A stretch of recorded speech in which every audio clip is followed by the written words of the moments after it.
ইচ্ছা থাকলেও আপাতত আইপিএল নিয়ে ভাবছেন না বাংলাদেশের লেগ স্পিনার রিশাদ হোসেন।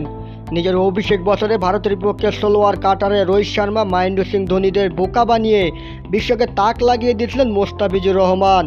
ভারত সিরিজে এমন পারফরমেন্সের ধারাবাহিকতা ধরে রেখেছিলেন পরের সিরিজগুলোতেও। বোলিংয়ে আলো সরিয়ে 2016 সালে প্রথমবারের মতো মোস্তাফিজ ডাক পেয়েছিলেন ইন্ডিয়ান প্রিমিয়ার লিগ আইপিএলে। সানরাইজ হায়দ্রাবাদের হয়ে সেবার 17 উইকেট নিয়ে জিতেছিলেন আইপিএলের সেরা উদীয়মান ক্রিকেটারের পুরস্কার। মোস্তাফিজের মতো এমন নজির আছে, বিপক্ষে ভালো খেলতে পারলে আইপিএলে দল পাওয়া অনেকটাই সহজ হয়ে যায় ক্রিকেটারদের। কয়েকদিন পরই ভারতের মাটিতে 3 ম্যাচে টি-20 সিরিজ খেলবে বাংলাদেশ। অক্টোবরে হতে যাওয়া সিরিজকে ধরে নেওয়া হচ্ছে তাসকিন আহমেদ, শরীফুল ইসলাম, রিশাদ হোসেনদের আইপিএলের অডিশন হিসাবে। ভারতের সাবেক ক্রিকেটাররা বেশিরভাগ সময় দাবি করে থাকেন ভারতের বিপক্ষে ভালো খেললে আইপিএলে দল পাওয়া সেই ক্রিকেটারের জন্য সহজ হয়ে যায়।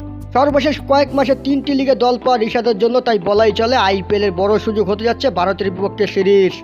টি-20 বিশ্বকাপের মতো ভারত সিরিজও পারফর্ম করতে পারলে আগামী মৌসুমে আইপিএলে দল পেতে পারেন রিশাদ হোসেন। যদিও এখনই বিশ্বের জনপ্রিয় ফ্র্যাঞ্চাইজি টুর্নামেন্ট নিয়ে ভাবছেন না বাংলার লেগ স্পিনার। আপাতত ভারতের বিপক্ষে 3 ম্যাচে টি-20 সিরিজে দেশের হয়ে খেলতে মনোযোগ রাখছেন তিনি। মিরপুর শেরেবাংলা জাতীয় ক্রিকেট স্টেডিয়ামে গণমাধ্যমের সঙ্গে আলাপকালে রিশাদ বলেন, আপাতত অত কিছু চিন্তা করছি না, আপাতত দেশের হয়ে যেটা খেলছি ওটাই ফোকাস করার জন্য চেষ্টা করছি। হ্যাঁ, চেষ্টা করব ভালো খেলা, সুযোগ দেওয়ার মালিক আল্লাহ, দেখা যাক পরে কি হয়। আইপিএলে খেলতে হবে এমন স্বপ্ন না থাকলেও খেলতে পারলে খুব ভালো লাগবে বলে জানান রিশাদ।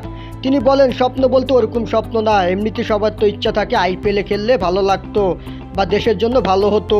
আমারও ওরকম ইচ্ছা আছে, কিন্তু খেলতে হবে তা না আর কি। আশা আছে যে খেলবো ইনশাল্লাহ। বিশ্বকাপে বল হাতে নিয়মিত পারফর্ম করার পর কানাডার global টি-20 league, gym Afro টি-10 league এবং অস্ট্রেলিয়ার বিগ ব্যাশে দল পেয়েছেন রিশাদ।